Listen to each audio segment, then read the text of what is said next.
Hey guys, I'm here with Dan from my locals. And Dan, what were you playing today? I was playing pure Subterror. And how well did you do?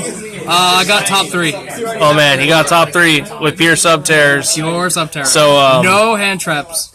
No hand traps. So Subterrors are actually good in the TCG. Unlike Duel Links, they lose hard to Aqua actresses. Yeah.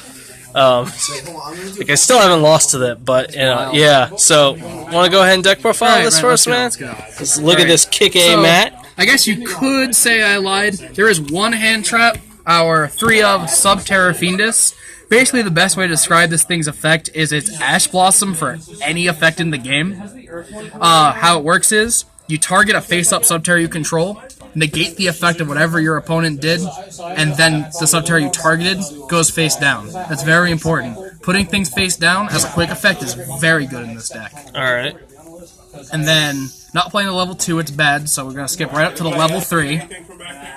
So, here's the thing.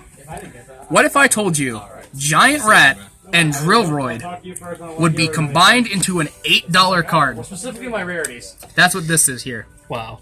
So, like I said, its first effect, Drillroid. If it attacks a face-down defense position monster, bounce it. Do you need Polly to make this, though? Oh, that'd be weird.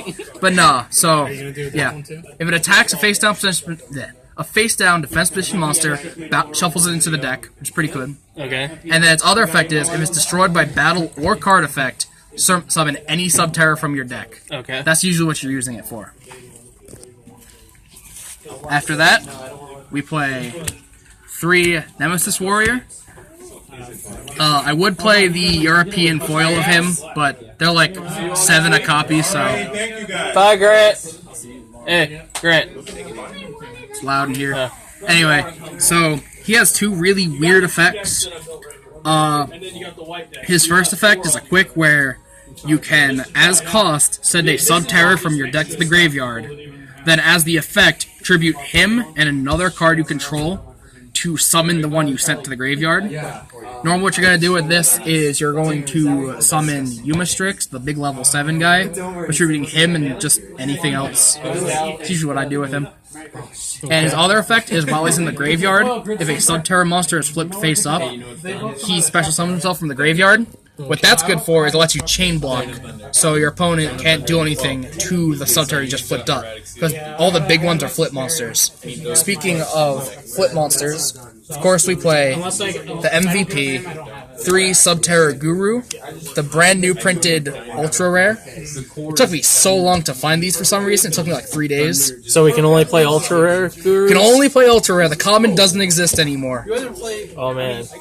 Anyway, so I don't know if...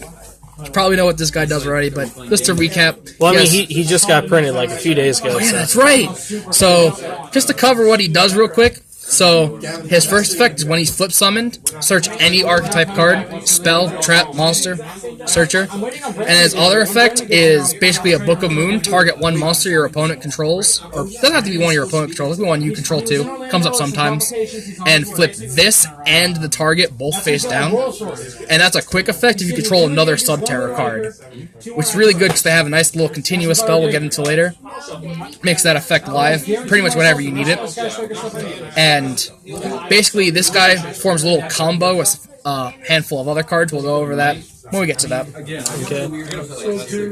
This is, for the most part, a build. Shut up, Gavin. Who said that? Anyway, so into the big guys. For our removal, we're playing 3 Subterror Behemoth Yumistrix. When Yumistrix is flip face up, it targets any monster on the field and banishes it.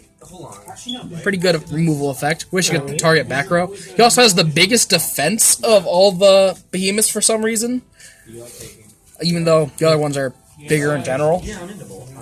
And the smallest one has the biggest defense. Yeah, it's really weird. Also, with all the other behemoths, they all share the effect where once per turn they can flip themselves face down. And if a card on your field is placed face down while you control no face-up monsters, special summons it from itself. It special summons itself from the hand in face-up or face-down defense position.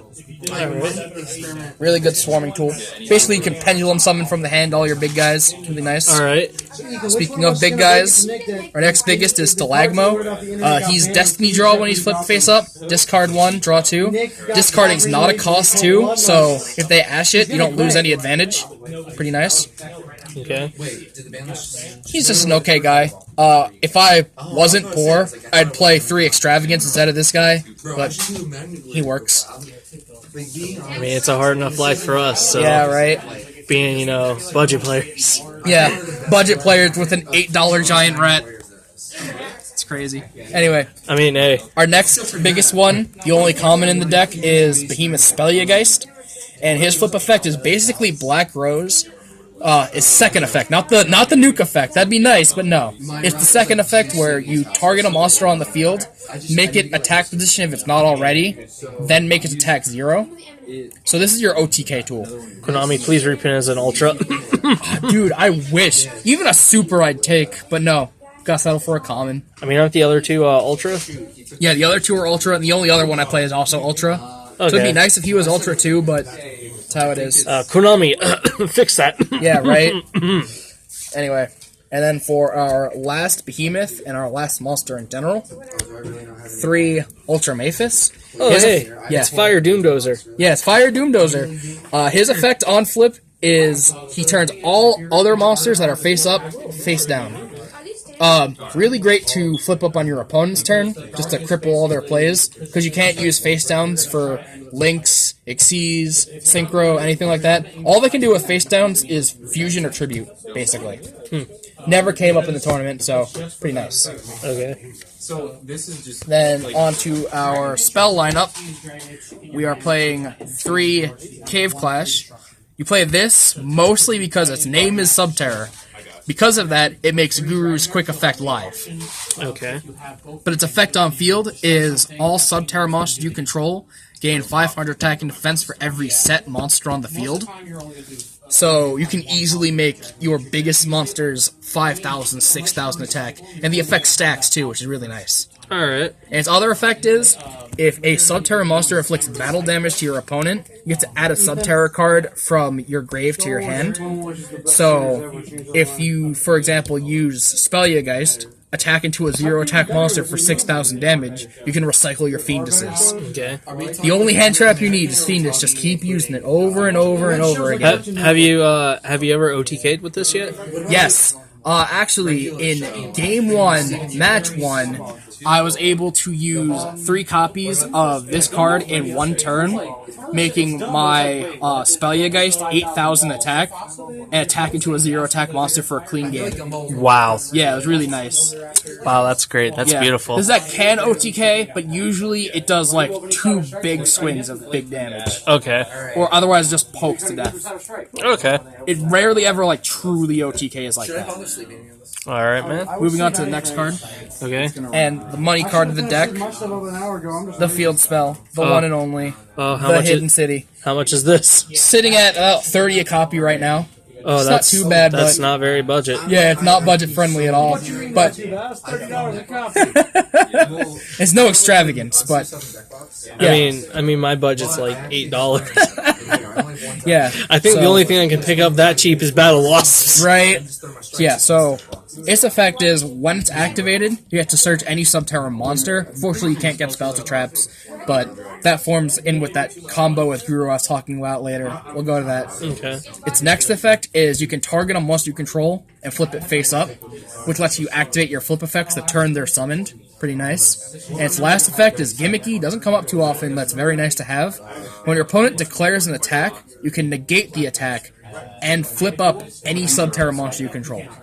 So basically, if they attack into your Fiendus you have set face down, you can be like, actually, I'm flipping up this Ultra Maphis. Your board is now face down. Pretty nice. And for our first generic cards, a pair of Terraforming, because that card's just so good. Secret Monster Reborn, gotta play the high rarity. Don't know what it's worth right now, but it just looks nice. I think it's like $4 or $5. I $4 have one Not bad. for Blackluster Soldier. Nice, nice. And for our last spell, we're playing 1-for-1.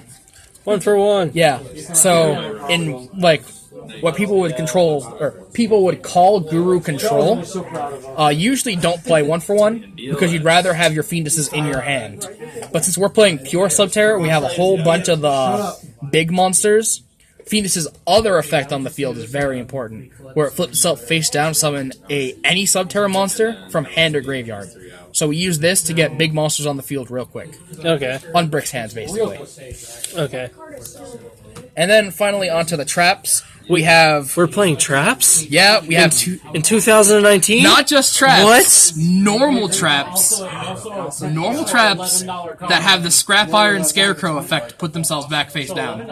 You're a madman. It's wild. It's wild. So, our first of 2 traps is the reason Maxine needs to stay banned.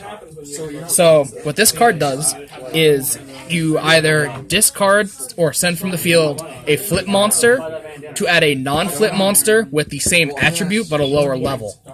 Or you can send a non-flip to search a flip with the same attribute with a different name. The reason why this and Max C go together so well, discard any of your flip monsters, you can search Max C on your opponent's turn.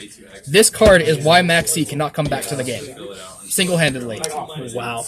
But, because we don't have Max C, I play it just as a little consistency booster. Discard your behemoths, search out Guru, search out Fiendus. Makes, again, unbricks hands. Well, might as well stock on this in case he comes back. Yeah. If Max C comes back to 3, you know what I'm playing. Oh, yeah. And, finally, the one, the only, Subterror Final Battle.